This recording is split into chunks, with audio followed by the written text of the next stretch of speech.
ಎಲ್ಲರಿಗೂ ನಮಸ್ತೆ. SND Kannada book review ಚಾನಲ್ಗೆ ತಮಗೆಲ್ಲರಿಗೂ ಸುಸ್ವಾಗತ. ನಾನು ಇವತ್ತು ತುಂಬ ವಿಶೇಷವಾದ ಒಂದು ನೈಜ ಘಟನೆ ಆಧಾರಿತವಾದ ಒಂದು ಪುಸ್ತಕನ ಪರಿಚಯ ಮಾಡ್ತಾ ಇದ್ದೀನಿ ತಮಗೆಲ್ಲರಿಗೂ. ಪುಸ್ತಕದ ಹೆಸರು ನೋಡ್ಬೋದು, ಪ್ರತಿಕಾರ ಅಂತ. ಪ್ರತಿಕಾರ ಏನಪ್ಪ ಇದು? ಪ್ರತಿಕಾರ ಅಂದರೆ ಇಂಗ್ಲೀಷಲ್ಲಿ ರಿವೆಂಜ್. ಏನಿದು ಪ್ರತಿಕಾರ? ಪ್ರತಿಕಾರ ವ್ಯಕ್ತಿಗಳ ನಡುವೆ ರಿವೆಂಜ್ ಇರುತ್ತೆ, ದೇಶಗಳ ನಡುವೆ ರಿವೆಂಜ್ ಇರುತ್ತೆ, ಒಂದು ಸಮುದಾಯಗಳ ನಡುವೆ ಈಗ ರಿವೆಂಜ್ ಇರುತ್ತೆ. ಬಟ್ ಪ್ರತಿಕಾರ ಇದು ಕೆಡುಕುಗಳ ವಿರುದ್ಧ ಪ್ರತಿಕಾರ, ತನ್ನ ದೇಶಕ್ಕೆ ಅನ್ಯಾಯ ಮಾಡಿದವರ ವಿರುದ್ಧ ಪ್ರತಿಕಾರ ತಗೊಳ್ಳುತ್ತೆ. ಅದೇ ಥರ ಈ ಪ್ರತಿಕಾರ ಪುಸ್ತಕದಲ್ಲಿ ಏನು ಹೇಳಕ್ಕೆ ಹೋಗಿದ್ದಾರೆ ಡಾಕ್ಟರ್ DV ಗುರುಪ್ರಸಾದ್, ಅಂದರೆ ಈ ಪುಸ್ತಕನ ಬರೆದಿದ್ದು ಡಾಕ್ಟರ್ DV ಗುರುಪ್ರಸಾದ್. ಅವರು ಏನು ಹೇಳಕ್ಕೆ ಹೋಗ್ತಾ ಇದ್ದಾರೆ ಅಂತಂದರೆ, ಪ್ರತಿಕಾರದಲ್ಲಿ ಇದು ನೈಜ ಘಟನೆಗಳ ಆಧಾರಿತವಾದ ಪುಸ್ತಕ ಅಂತ ನಾನು ನಿಮಗೆ ಹೇಳಿದೆ. ಯಾಕಂದರೆ ಇಸ್ರೇಲ್ ಅಂತ ಒಂದು ಚಿಕ್ಕ ದೇಶ ಇದೆ, ಸುತ್ತ ಶತ್ರುಗಳಿಂದ ತುಂಬಿರುವಂಥ ಒಂದು ಚಿಕ್ಕ ದೇಶ. ಎಷ್ಟು ಡೆವಲಪ್ಡ್ ಕಂಟ್ರಿಯಾಗಿ, ಎಷ್ಟು ಅಗ್ರಿಕಲ್ಚರಲ್ ಆಗಿ ತುಂಬ ಚೆನ್ನಾಗಿ ಬೆಳೀತಾ ಇದೆ ದೇಶ. ಈಗ ಯುದ್ಧದಲ್ಲಿ ಕೂಡ ನಿರತರಾಗಿದೆ. ಬಟ್ ಈ ಪ್ರತಿಕಾರ ಪುಸ್ತಕದಲ್ಲಿ ಇಲ್ಲಿ ಏನು ಹೇಳಕ್ಕೆ ಹೋಗ್ತಾ ಇದ್ದಾರೆ ಅಂತಂದರೆ, ಇಸ್ರೇಲಲ್ಲಿ ಒಂದು ಗುಪ್ತ ಸಂಘಟನೆ ಇದೆ, ಅದು ಮೊಸಾದ್ ಅಂತ. ಮೊಸಾದ್ ಅಂದ್ಬಿಟ್ಟು ಇಂಟರ್ನ್ಯಾಷನಲ್ ಲೆವೆಲಲ್ಲಿ ಅದು ಕಾರ್ಯಾಚರಣೆ ಮಾಡುತ್ತೆ. ಒಳಗಡೆ ಬರುತ್ತೆ ಶಿನ್ ಬೇತ್. ಇದು ನೀವೊಂದು ಬುಕ್ ಓದಬೇಕು, ಅದಕ್ಕೆ ಶಿನ್ ಬೇತ್ ಬೇರೆ ಆಗಿದೆ. ಇದು ಮೊಸಾದ್ನ ಗುಪ್ತ ಕಾರ್ಯಾಚರಣೆಗಳು, ಕೆಲವೊಂದು ಆಪರೇಷನ್ಸ್ಗಳನ್ನ ಯಾವ ರೀತಿ ಅದು ಮಾಡ್ತಾ ಇದೆ ಅಂತ ಅದ್ರ ಬಗ್ಗೆ ಅವರು ಸಂಕ್ಷಿಪ್ತವಾಗಿ ಕೆಲವೊಂದು ಪ್ರೂಫ್ಗಳ ಸಮೇತ. ಆಮೇಲೆ ಈ ಪುಸ್ತಕ ಓದೋದ್ರಿಂದ ನಮಗೆ ಮಧ್ಯಪ್ರಾಚ್ಯದ ಬಗ್ಗೆ, ಆಗಿನ ಇತಿಹಾಸದ ಬಗ್ಗೆ, ಇಸ್ರೇಲಿನ ಇತಿಹಾಸದ ಬಗ್ಗೆ, ಇದ್ರ ಬಗ್ಗೆ ನಮಗೆಲ್ಲ ಒಂಥರ ನಮಗೆ ಫುಲ್ ಇನ್ನೋಟ ಸಿಗುತ್ತೆ ಅಂತ ಹೇಳ್ಬೋದು ನಾವು. ಪ್ರತಿಕಾರದಲ್ಲಿ ಬೆಲೆ ಬಂದ್ಬಿಟ್ಟು 220 ರೂಪಾಯಿ ಇದೆ.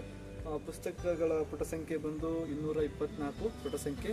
ಇದು ಸ್ವಪ್ನ ಬುಕ್ ಹೌಸ್ ಪಬ್ಲಿಕೇಶನ್ ಮಾಡಿದೆ ಈ ಪುಸ್ತಕ. ಈ ಪ್ರತಿಕಾರದಲ್ಲಿ ನನಗೆ ತುಂಬ ಇಷ್ಟ ಆಗಿದ್ದು ಅಂತಂದರೆ, ಇದು ತುಂಬ ಒಂಥರ ರೋಚಕ ಕಾದಂಬರಿ. ನಿಮಗೆ ಎಲ್ಲೂ ಇದು ಡಿಸ್ಕಮೆಂಟ್ ಮಾಡಲ್ಲ, ಬಟ್ ಸುದೀರ್ಘವಾಗಿ ನಮ್ಮನ್ನು ಕರ್ಕೊಂಡು ಹೋಗುತ್ತೆ. ಬಟ್ ತುಂಬ ಇಂಟ್ರೆಸ್ಟಿಂಗ್ ಇರುತ್ತೆ. ಈಗ ಕೆಲವೊಬ್ಬ ಸ್ಟೂಡೆಂಟ್ಗೆ ಆಗಿರ್ಬೋದು, ನಮ್ಮದು ಕಾಂಪಿಟೇಟಿವ್ ಎಕ್ಸಾಮ್ಸು ಈಗ ಯಾರಪ್ಪ ಓದ್ತಾರೆ ಅವರಿಗೂ ಇದು ಭಾಳ ಹೆಲ್ಪ್ ಆಗುತ್ತೆ ಇದು ಮೊಸಾದ್. ಈ ಮೊಸಾದ್ ಬಗ್ಗೆ ನಾನು ಸ್ವಲ್ಪ ಹೇಳ್ಬಿಡ್ತೀನಿ. ಇದು ಮೊಸಾದ್ ಇದೆಯಲ್ವಾ, ಇದು ಮೊಸಾದ್ ಬಂದ್ಬಿಟ್ಟು ಈಗ ವರ್ಲ್ಡಲ್ಲಿ ಮೋಸ್ಟ್ ಇಂಟೆಲಿಜೆನ್ಸ್ ಏಜೆನ್ಸಿಗಳಲ್ಲಿ ಇದು ಕೂಡ ಒಂದು ಮೊಸಾದ್. ತುಂಬ ಕಾರ್ಯಾಚರಣೆ ಮಾಡಿದೆ. ತುಂಬ ಕಾರ್ಯಾಚರಣೆ ಮಾಡುತ್ತೆ ಅಂತಂದರೆ, ಇದು ಆಪರೇಷನ್ಸ್ ಹೆಂಗೆ ಮಾಡುತ್ತೆ ಅಂತಂದರೆ, ಆ ದೇಶಕ್ಕೆ ಸಂಬಂಧಪಟ್ಟಂಥ ಶತ್ರು ಅವನು ಎಲ್ಲೇ ಇರಲಿ, ಯಾವ ದೇಶದಲ್ಲೇ ಇರಲಿ, ಯಾವ ಬಿಲ್ಡಿಂಗಲ್ಲಿ ಇರಲಿ, ಆ ಬಿಲ್ಡಿಂಗ್ನ ರೂಮಲ್ಲೇ ಇರಲಿ, ಹೋಗಿ ಹುಡುಕಿ ಹೊಡೆಯುತ್ತೆ. ಯಾರು ಹೊಡೆದ್ರು ಅವ್ನು ಹೆಂಗೆ ಸತ್ತ ಇದೇನು ಗೊತ್ತಾಗಲ್ಲ. ಬಟ್ ಸತ್ತ ವ್ಯಕ್ತಿ ಇಸ್ರೇಲ್ ದೇಶಕ್ಕೆ ಬಹಳ ಸಂಬಂಧಪಟ್ಟವನು, ಮೋಸ್ಟ್ ವಾಂಟೆಡ್ ಕ್ರಿಮಿನಲ್ ಆಗಿರ್ತಾನೆ. ಅಂಥವ್ರನ್ನ ಹುಡುಕಿ ಹೊಡೆಯೋದು ಇದು ಮೊಸಾದ್ ಕಾರ್ಯಾಚರಣೆ. ಅದೇ ಥರ ನಮ್ಮ ರಾ ಕೂಡ ಮಾಡ್ತಾ ಇದೆ. ನಮ್ಮ ಭಾರತದಲ್ಲಿ ನಿಮ್ಗೆ ಗೊತ್ತಿರಬೇಕು, IB ಮತ್ತು ರಾ ಅಂತ ಎರಡು ಇದೆ. ಇಂಟೆಲಿಜೆನ್ಸ್ ಬ್ಯೂರೋ ಮತ್ತು ರಿಸರ್ಚ್ ಅನಾಲಿಸಿಸ್ ವಿಂಗ್ ಅಂತ ಇದೆ. IB ಬಂದ್ಬಿಟ್ಟು ನ್ಯಾಷನಲ್ ಒಳಗಡೆ ಕೆಲಸ ಮಾಡಿದರೆ, ಇಂಟರ್ನ್ಯಾಷನಲ್ ಲೆವೆಲಲ್ಲಿ ರಾ ಕೆಲಸ ಮಾಡುತ್ತೆ. ಅದೇ ಥರ ಇಸ್ರೇಲಲ್ಲಿ ಶಿನ್ ಬೇತ್ ಅನ್ನೋದು ನ್ಯಾಷನಲ್ ಕೆಲಸ ಮಾಡಿದರೆ, ಇಂಟರ್ನ್ಯಾಷನಲ್ ಲೆವೆಲಲ್ಲಿ ಮೊಸಾದ್ ಅಂತ ಕಾರ್ಯಾಚರಣೆ ಮಾಡುತ್ತೆ.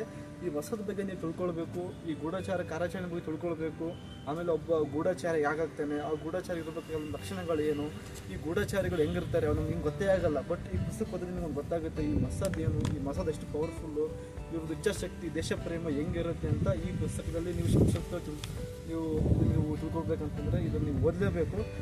ಹೇಳ್ತಾ ಇದ್ದೀನಿ, ಓದಿ, ಮಿಸ್ ಮಾಡಬೇಡಿ. ಆಮೇಲೆ ಅಂದರೆ ತುಂಬ ಥ್ರಿಲ್ಲರು ಥರ ಬೇಕಂದವ್ರಿಗೆ, ನನಗೆ ಸ್ವಲ್ಪ ಇದಾಗಿರಬೇಕು ಅಂದರೆ ತುಂಬ ಸಸ್ಪೆನ್ಸ್ ಆಗಿರಬೇಕು ಅನ್ನೋರಿಗೆ ಈ ಪುಸ್ತಕ ಹೇಳಿ ಬರೆಸಿದಂಥ ಪುಸ್ತಕ. ಆದ್ದರಿಂದ ಓದಿ, ಚೆನ್ನಾಗಿದೆ ಅಂತ ಹೇಳುತ್ತಾ ನಾನು ಇನ್ನೂ ಹೊಸ ಪುಸ್ತಕಗಳೊಂದಿಗೆ ನಿಮ್ಮೊಂದಿಗೆ ಪರಿಚಯ ಆಗ್ತೀನಿ. ಅದರಿಂದ ಧನ್ಯವಾದಗಳು.